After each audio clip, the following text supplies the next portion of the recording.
Terima kasih telah mengundang saya di sini. Saya sedikit menyiapkan slide, kalau boleh. Dalam semangat tadi Pak Ketua Umum Alumnas mengatakan ada unsur nostalgianya.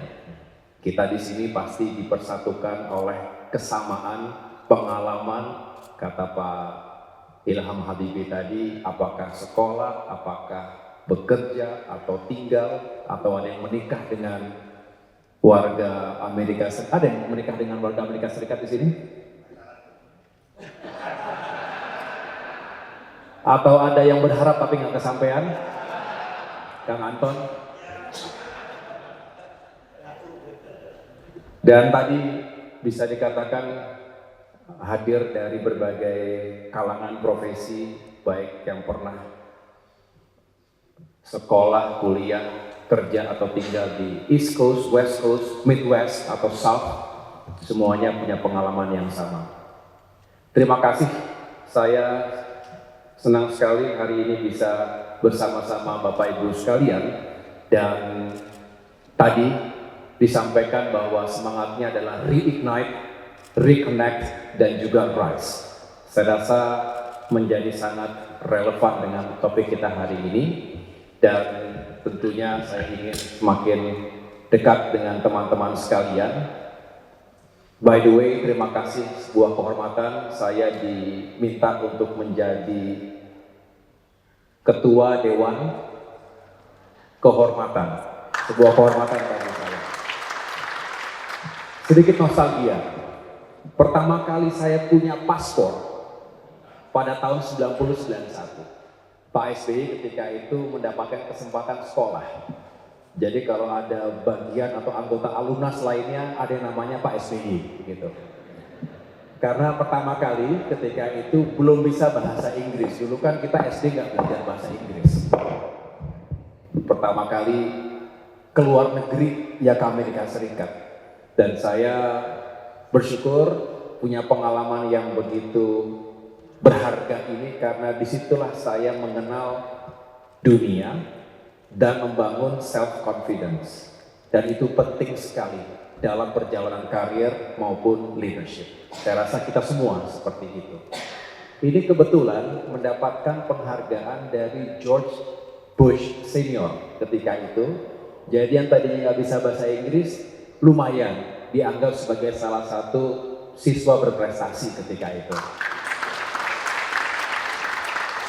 Sekian tahun kemudian, 2009-2010 mendapatkan beasiswa di Mid-Career Program MBA, Masters in Public Administration di Kennedy School of Government, Harvard.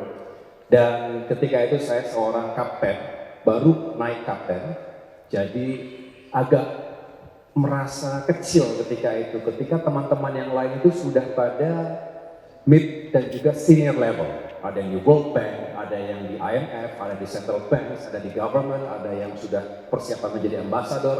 Saya seorang kapten muda.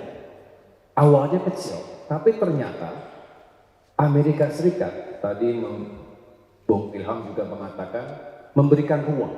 American Dreams itu benar-benar juga bisa kita rasakan di kehidupan kampus. Diberikan kesempatan yang sama, dan bahkan kita bisa menceritakan pengalaman kita, dan mereka waktu itu justru menghargai ketika saya bisa bercerita tentang pengalaman sebagai seorang peacekeeper di Lebanon, perbatasan dengan Israel ketika itu, sebagai salah satu kontingen pertama yang berada di tengah-tengah konflik. Jadi ruang itu terbuka, dan saya sebagai militer juga tentunya mengikuti sejumlah pendidikan profesional. Ini bagian dari IMET, International Military Education and Training Program. Dan ketika waktu itu kita pernah di embargo, banyak yang putus program tersebut dan kembali dihadirkan ketika itu, dan akhirnya juga saya bisa mengembangkan network dengan perwira-perwira militer dari berbagai negara di dunia. Fast forward lagi, di tingkat yang lebih advance lagi, ini di Fort Leavenworth, Pak Evita juga sempat di sana, sekolah di sana. Juga kembali saya bisa bergaul dengan, bisa dikatakan mereka yang punya pengalaman perang, di Irak, di Afghanistan, di berbagai zona konflik di dunia lainnya. Disitulah saya bisa menambah pengalaman bahwa memang pada akhirnya berbicara conflict resolution itu harus dengan semangat mencari win-win solution. Jangan zero sum game. Tapi unfortunately, ini ada perwakilan dari Kedutaan Amerika di sini.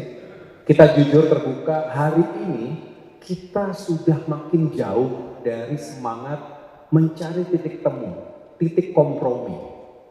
Kalau saya menang, you harus kalah. Saya berkuasa, you harus menderita.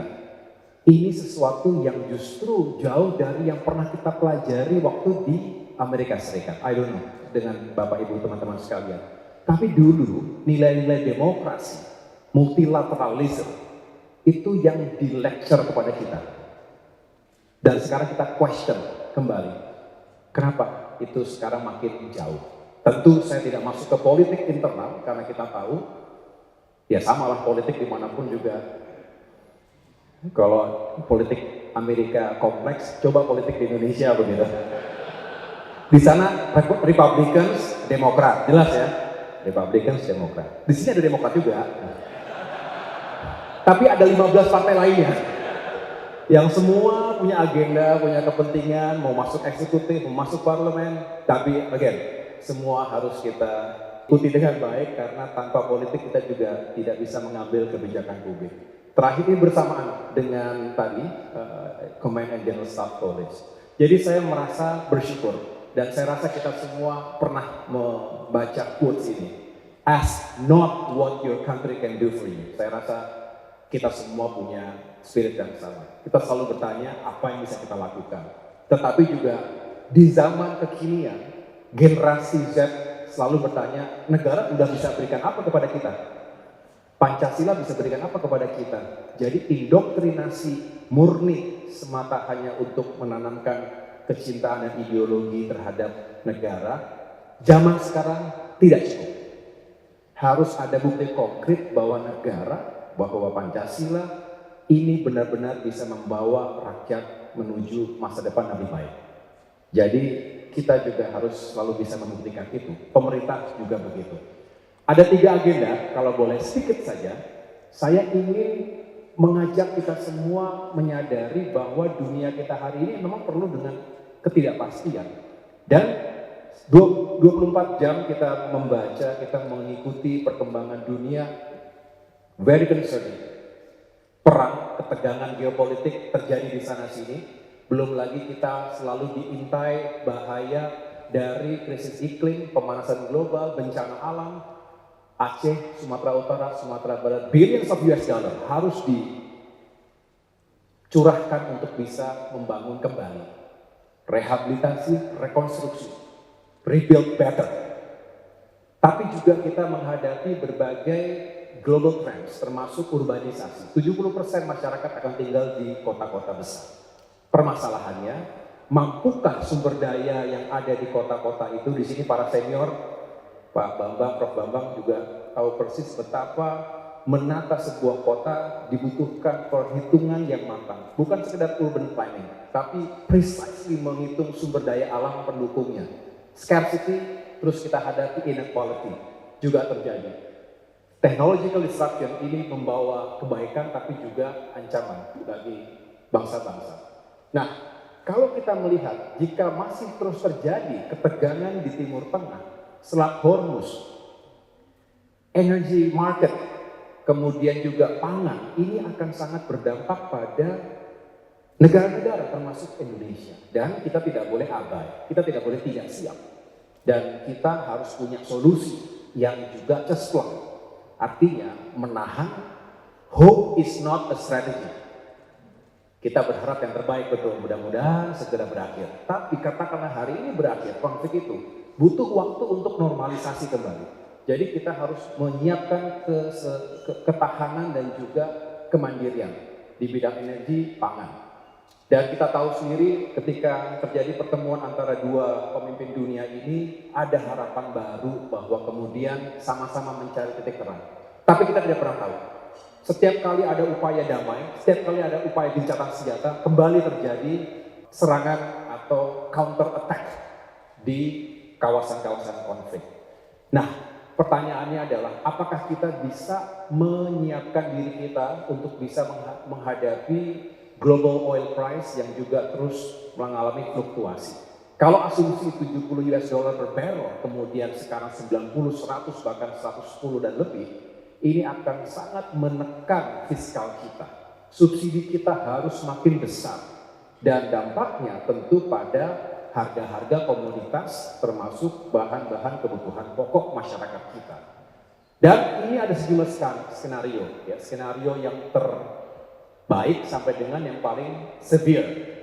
Kita harus menyiapkan ini semua. Jangan sampai kita tidak siap atau terlambat untuk melakukan langkah-langkah yang tepat. Teman-teman sekalian, Amerika, kembali tadi saya mengingatkan, ternyata ketika saya ulangi, saya tahun lalu diundang ke Stanford, berbicara di sana. Dan kebetulan bisa makan bareng dengan yang namanya Francis Fukuyama. Itu salah satu tokoh international relations yang menulis buku tentang The End of History yang menyatakan bahwa selesailah, sudah tidak perlu lagi ada pertentangan antar biologi, tapi ternyata dalam perjalanannya bisa kembali ke titik nol.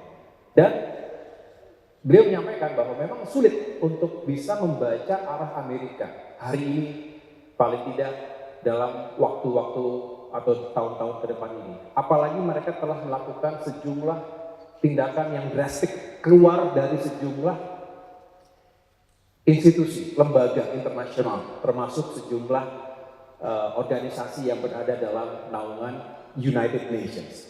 Ini apakah kemudian menjadi wajah baru Amerika? Apakah ini new normal bagi Amerika? Atau hanya sekedar hiccups? Who's next? Yang sudah berjejer di belakang Trump siapa? Apakah kemudian penggantinya juga sama atau lebih keras lagi? Kita tidak tahu. Yang kemudian menjadi pertanyaan bagi banyak negara, apakah ini menjadi tanda-tanda New World Order ketika terjadi atau semakin fragile international law, kemudian tadi multilateralisme juga semakin mati suri, lalu bagaimana order yang harus kita bangun bersama-sama? Dan tentunya tidak fair kalau hanya Amerika atau negara-negara barat yang menentukan new order tersebut. Indonesia dan negara-negara lain juga harus dilibatkan. Nah, yang kedua teman-teman sekalian, tentu kita harus memotret dengan baik apa yang dimiliki Indonesia hari ini dan ke depan. Kita harusnya punya optimisme, tetapi juga harus mendasar. Karena kalau mengawang-awang, saya rasa kita bisa justru kehilangan opportunity yang sesungguhnya. Sebagai negara yang strategis di kawasan Asia Pasifik, kita menyadari kita punya kekayaan alam. Kita nomor satu nikel. Padahal nikel adalah bahan dasar untuk baterai. Baterai untuk kendaraan listrik, electric vehicles. Tetapi apakah kita sudah punya industri dan downstreaming industries yang benar-benar mapan dan bisa melipat gandakan berkali-kali lipat lebih tinggi dibandingkan sekedar melakukan ekstraksi dan menjualnya as it is sebagai raw materials. Tiongkok luar biasa. Sekarang mereka menguasai pasar EV di dunia dan itu masa depan yang luar biasa. Nah, kita tidak boleh ketinggalan. Nikel, tin, bauxite, gold, copper. Ini kita semua adalah produsen tier 1 papan atas dan banyak lagi yang lainnya. Dan ini semua termasuk critical minerals dan rare earth materials ini juga harus kita jadikan sebagai kekuatan ekonomi kita ke depan. Dan tadi disebutkan beberapa kali tentang demokrasi. Demokrasi ini bisa menjadi sesuatu yang baik, tapi kalau tidak dikelola dalam arti bisa ada di dua ekstrim, terlalu liberal, tapi juga kalau terlalu dikungkung, ini keduanya tidak baik. Saya rasa kita bermain di spektrum yang ada di tengah, yang moderat. Karena too ekstrim di kanan di kiri biasanya ada efek yang kurang baik. Sejarah yang membuktikan itu. Oleh karenanya kita buka ruang demokrasi sebesar luas-luasnya, tentu dengan catatan tetap pada koridor untuk memajukan bangsa, bukan sebaliknya. Nah, pada akhirnya kita di sini itu karena kita peduli dengan human capital. Saya rasa alumnus Bung Jimmy akan selalu di depan untuk membangun human capital kita.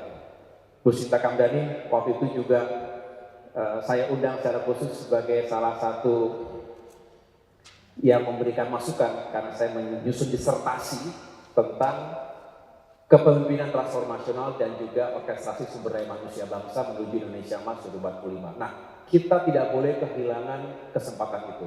Jadi, kita berharap kita yang privilege ini, kita ada di sini, kita ada di lebih kecil lagi, apalagi ke Amerika. Jadi kita harus merasa bersyukur. Lalu apa yang bisa kita lakukan selain memperkuat human capital kita? Kita buka global perspective, technical expertise, leadership experience. Alumnus bisa mengambil peran di sini. Reignite ada di sini. Reconnect juga ada di situ. Driving innovation, entrepreneurship.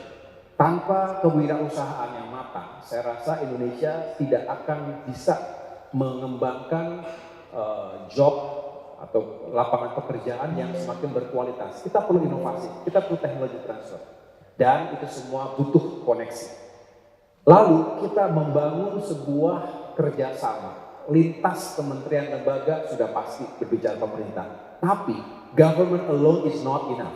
Kita perlu rangkul bisnis, akademia, community, dan juga media. Pentahelix at least menjadi salah satu platform yang bisa kita kembangkan untuk bisa berkontribusi dalam public policy making process. Nah, yang keempat, partnership. Kita selalu bilang bahwa kita butuh investasi.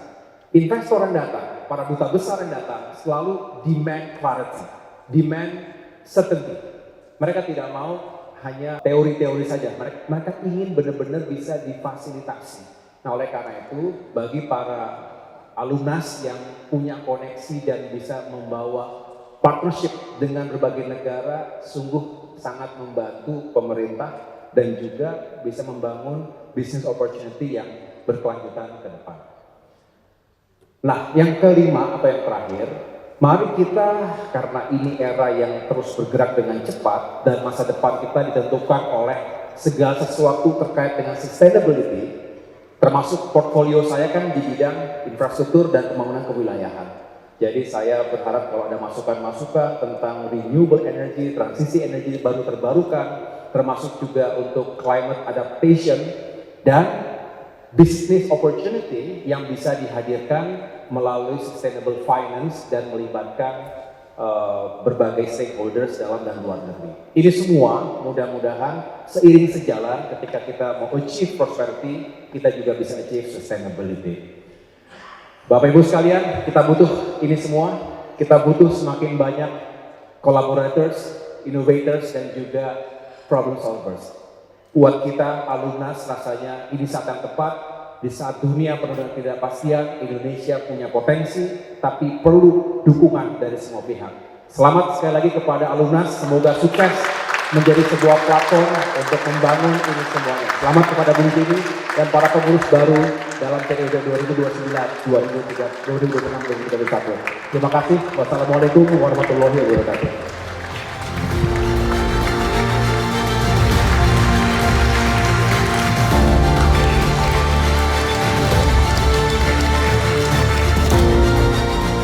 Alumnus and Advancing the Nation. Thank you so much.